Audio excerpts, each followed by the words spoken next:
தென்னகத்தின் குரல் நேயர்கள் அனைவருக்கும் வணக்கம். இந்த தென்னகத்தின் குரல் யூடியூப் சேனலை தொடர்ந்து கண்டுகளிக்க சப்ஸ்கிரைப் செய்ய வேண்டுமாய் கேட்டுக்கொள்கின்றேன்.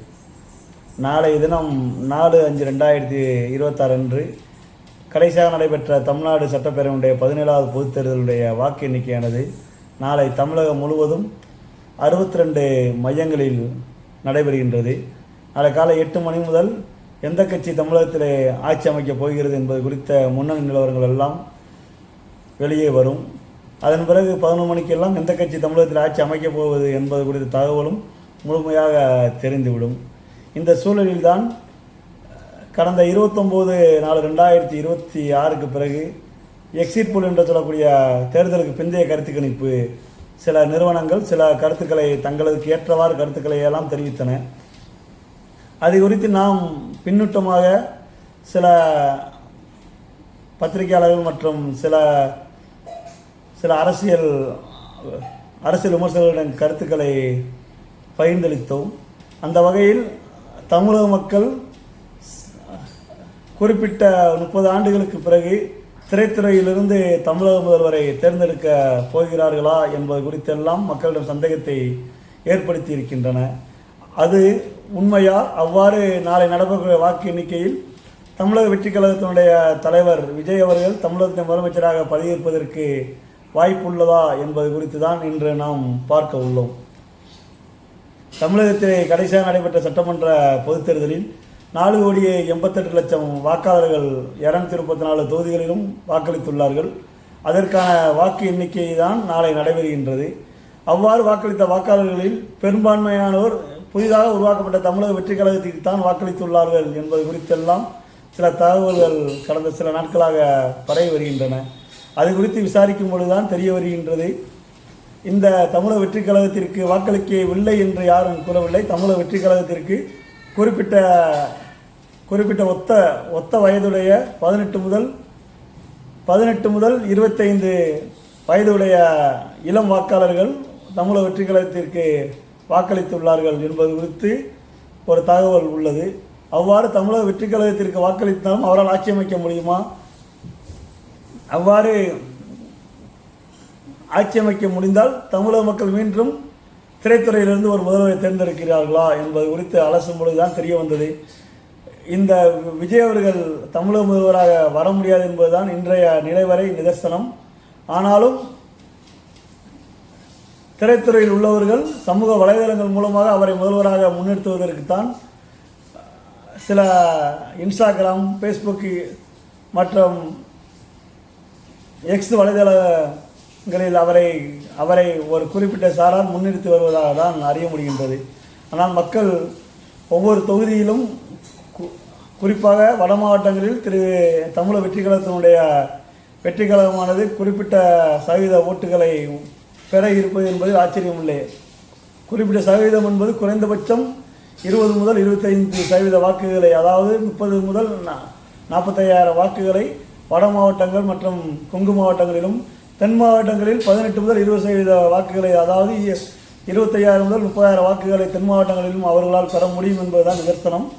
அவ்வாறு அவர்கள் சரிசமமாக பார்த்தால் கூட அவர்கள் தமிழகம் முழுவதும் 20 முதல் 25% வாக்குகளை தமிழக வெற்றிக் கழகத்தில் பெற முடியும். ஆனால் அவர்களால் ஒரு தொகுதியாக ஜெயிக்க முடியுமா என்றால் அதற்கும் வழி இல்லை என்பதுதான் இன்றைய கள நிலவரம். காரணம், பெரம்பூரிலே விஜய் அவர்களை எதிர்த்து RT சேகர் அவர்கள் கடைசி கள நிலவரப்படி RT சேகர் அவர்கள் தான் 2% வாக்குகளை முன்னணியில் இருப்பதாகத்தான் கள நிலவரங்கள் கூறுகின்றன. அதேபோல் திருச்சி கிழக்கு தொகுதியில் ஆரம்பத்திலிருந்து அவர் பின்தங்கி தான் உள்ளார் தமிழக வெற்றிக் கழகத்தினுடைய தலைவர் விஜய்.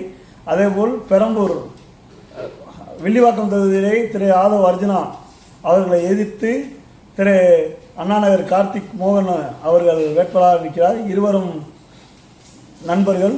அந்த சூழலிலும் அங்கு கார்த்திக் மோகன் தான் 3% வாக்குகளிலே முன்னணியில் இருக்கிறார். இதிலிருந்து ஒரு தகவலை நம்மால் பெற முடிந்தது. சென்னை மண்டலத்துக்கு உட்பட்ட 27 சட்டமன்ற தொகுதிகளில் குறிப்பாக தமிழக வெற்றிக் கழகம் 15 தொகுதிகளில் 2ஆம் இடத்தை பிடிப்பதாகத்தான் தற்போதைய தகவல்கள் வெளியாகியுள்ளன. அங்கு இருக்கக்கூடிய ஒரு குறிப்பிட்ட சமுதாய மக்கள் அங்கு தமிழக வெற்றிக் கழகத்திற்கு வாக்களித்ததாக தான் ஒரு தகவல் வெளியாக உள்ளது. அதேபோல் வடக்கு மண்டல பகுதிகளில் எடுத்துக்கொண்டால் தமிழக வெற்றிக் கழகம் குறைந்தது 35 தொகுதிகளில் 2ஆம் இடத்தை பெறுவதற்கு வாய்ப்பு இருக்கின்றது. மீதம் இருக்கக்கூடிய 17 தொகுதிகளில் அஇஅதிமுக இரண்டாவது இடம் பெறுவதாகத்தான் தற்போதைய தகவல். அந்த வகையில் வடக்கு மண்டலத்தில் திராவிட முன்னேற்ற கழக தலைமையிலான மதசார்பற்ற கூட்டணி 48 முதல் 51 தொகுதிகளை உறுதியான முறையில் கைப்பற்றுவதற்கு வாய்ப்புள்ளதாக தெரிகின்றது. அதேபோல் மத்திய மண்டலம் என்று சொல்லக்கூடிய திருச்சி மண்டலத்தில் 47 தொகுதிகளை திராவிட முன்னேற்ற கழகமும் 3 தொகுதிகளில் கடுமையான போட்டியில் திராவிட முன்னேற்ற கழக கூட்டணிக்கும் அனைத்து அண்ணா திராவிட முன்னேற்ற கழக கூட்டணி போட்டி என்றும், இல்லை என்றால் அங்கு 0 தொகுதிகளைத்தான் அஇஅதிமுக என்று சொல்லக்கூடிய கூட்டணி என்டிஏ கூட்டணி பெறுவதற்கும், தென் மாவட்டத்தில் 3 தொகுதியில் தான் அஇஅதிமுக கூட்டணியும், கொங்கு மாவட்டத்தில் 17 தொகுதிகளில் அனைத்து இந்திய அண்ணா திராவிட முன்னேற்ற கழக கூட்டணி பெறுவதற்கு வாய்ப்புள்ளது. ஏற்கனவே 2 நாட்களுக்கு முன்பு நான் அறிவித்த அந்த காணொளி வாயிலாகத்தான் அதன்படிதான் நாளைய தேர்தல் முடிவு வர இருக்கின்றது. தமிழகத்தில் 2026இல் கிட்டத்தட்ட 35 ஆண்டுகளுக்கு பின்பு எதிர்க்கட்சி இல்லாத ஒரு சட்டமன்றம் அமையதான் இருக்கின்றது. அதற்கு முழுமுதற் காரணம் திராவிட முன்னேற்ற கழகம் அல்ல, முழுமுதற் காரணம் தமிழக வெற்றிக் கழகம் என்ற ஒரு கட்சி தான். இன்று அஇஅதிமுகவுடைய ஓட்டுக்களை திராவிட முன்னேற்ற கழகத்திற்கு ஏற்கனவே சொன்னது போல் எதிர்ப்பலை என்பது கண்டிப்பாக உண்டு. அதில் மாற்று கருத்தில் அது எந்த ஒரு ஆளுக்கு 5 ஆண்டு காலம் ஆண்டாலும் அதற்கு ஒரு சாரானுடைய மனநிலை மாற்றம் வேண்டும் என்ற ஒரு சிந்தனையில் தான் இருப்பார்கள். அந்த மாற்றத்தின் அடிப்படையில் தான் திராவிட முன்னேற்ற கழகத்துக்கு வாக்களிக்காத வாக்காளர்கள் அனைத்து இந்திய அண்ணா திராவிட முன்னேற்ற கழகத்துக்கு வாக்களிப்பார்கள். ஆனால் நாம் ஏன் எம்ஜிஆர் ஜெயலலிதா இல்லாத ஒரு அண்ணா திராவிட முன்னேற்ற கழகத்திற்கு நாம் வாக்களிக்க வேண்டும்? அதற்கு ஒரு மாற்றமாக திரைத்துறையிலிருந்து வந்த தமிழக வெற்றிக் கழகத்திற்கு வாக்களிக்கலாம் என்ற எண்ணத்தின் அடிப்படையில் அனைத்து இந்திய அண்ணா திராவிட முன்னேற்ற கழகத்தை திராவிட முன்னேற்ற கழகத்திற்கு 10% ஓட்டு வெறுப்பின் காரணமாக சென்றால் அனைத்து இந்திய அண்ணா திராவிட முன்னேற்ற கழகத்திற்கு 20% வாக்குகள் வெறுப்பின் காரணமாக தமிழக வெற்றிக் கழகத்துக்கு சென்றுள்ளது. அந்த அடிப்படையில் நாளை நடைபெறக்கூடிய வாக்கு எண்ணிக்கையின் அடிப்படையில் திராவிட முன்னேற்ற கழக கூட்டணி 40% வாக்குகளும், அனைத்து இந்திய அண்ணா திராவிட முன்னேற்ற கழக கூட்டணி 30% வாக்குகளும், தமிழக வெற்றிக் கழகம் 25% வாக்குகளும், கடைசியாக இருக்கக்கூடிய நாம் தமிழர் கட்சி 5% வாக்குகளும் மற்றும் நோட்டா மற்றும் இதர சுயேட்சை வேட்பாளர்கள் 5% வாக்குகளை பெறக்கூடிய சூழல் தான் நாளை தினம் நடைபெறக்கூடிய இருக்கின்றது. ஆகையால் தமிழக வெற்றிக் கழகத்தினுடைய தொண்டர்கள் என்று சொல்லக்கூடிய தற்கூறிகளுக்கு ஒரு அன்பான வேண்டுகோள், வெற்றி தோல்வி என்பது அனைவருக்கும்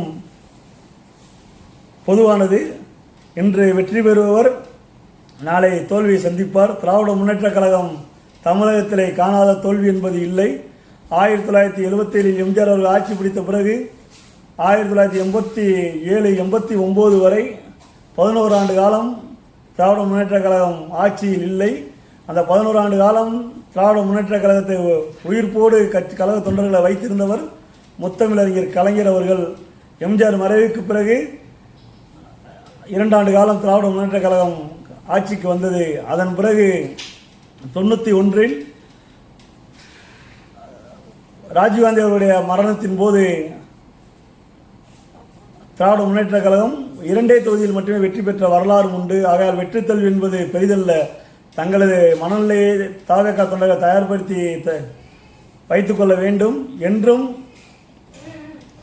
தோல்வியால் இறப்பு என்பது ஏற்றுக்கொள்ள முடியாத ஒன்று என்பதை மட்டும் தெரிவித்துக் கொள்கிறோம். ஆகையால் வெற்றி தோல்வி என்பது சமமாக பார்க்க வேண்டும் என்பதுதான் என்னை போன்ற நடுநிலை எண்ணம் கொண்டவருடைய வேண்டுகோளாக உள்ளது.